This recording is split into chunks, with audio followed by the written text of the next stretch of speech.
অবিবাহিত পুরুষ আর অবিবাহিত মহিলাকে তোমরা শাস্তি দিবে, খবরদার তাদের প্রতি কোনো রহম হবে না।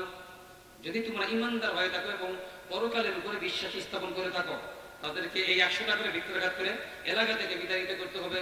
আর যদি বিবাহিত পুরুষ হয়, বিবাহিত নারী হয়, বুক পর্যন্ত গ্যারে দিতে হবে মাটিতে। বিবাহিত পুরুষ আর বিবাহিত নারী যদি হয়, গর্ত বুঝেন না, গর্ত গ্যারে দেয় নাকি বলে, বুক পর্যন্ত মাটিতে পুঁতে ফেলে তাকে পাথর মারতে মারতে তাদেরকে মৃত্যুবরণ করাতে হবে। কোরআনের আইন এটা আছে, বর্তমান জমিনে কোরআনের আইন আছে, আইনটা আছে। যদি এই আইনটা থাকতো আছে কি ব্যভিচারগুলো হতো, এত জিনা হতো? কথা বলেন, হতো না।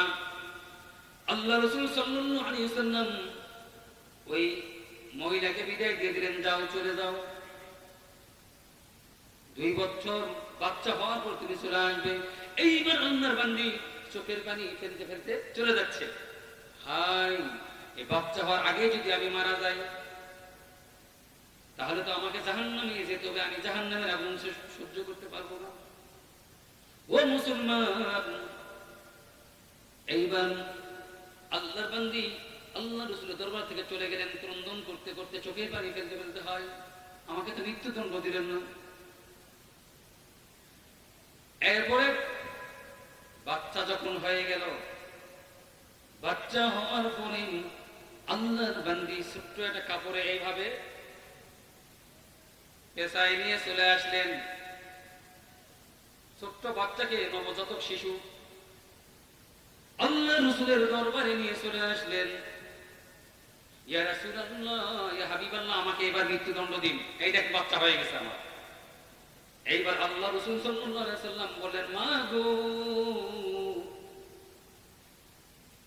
বাচ্চা হক অধিকার আছে তোমার উপরে, তাকে তো 2 বছর দুধ পান করাইতে হবে রে মা।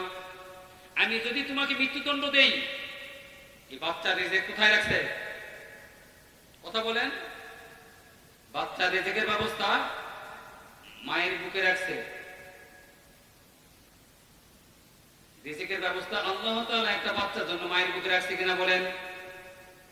ও মা, আমি তোমাকে যদি শাস্তি দেই, বাচ্চাটা রিজিকটাকে আমি তার রিজিক থেকে বঞ্চিত করলাম, সুতরাং তুমি তাকে 2 বছর আগে দুধ পান করাবে, তারপর আমার কাছে আসবে।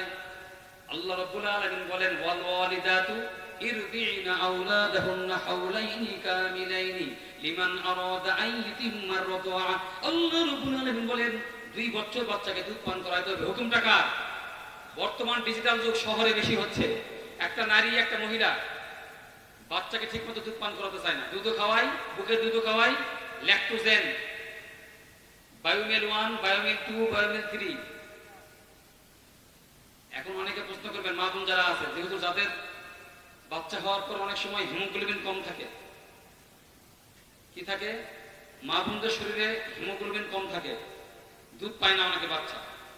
এই জন্য আগে থেকে চেষ্টা করতে হয়, যখন বাচ্চা মায়ের পেটে থাকবে তখন থেকে আপনি চেষ্টা করেননি কেন? আপনি তো ছিলেন সেই স্টার জলসা, স্টার মুভিজ, জি বাংলা, জি মুভিজ, এই ভারত যে 36টা চ্যানেল দিচ্ছে বাংলাদেশে, এ ভাই বোঝা যাচ্ছে কথা? ভারত চ্যানেল দিচ্ছে কয়টা?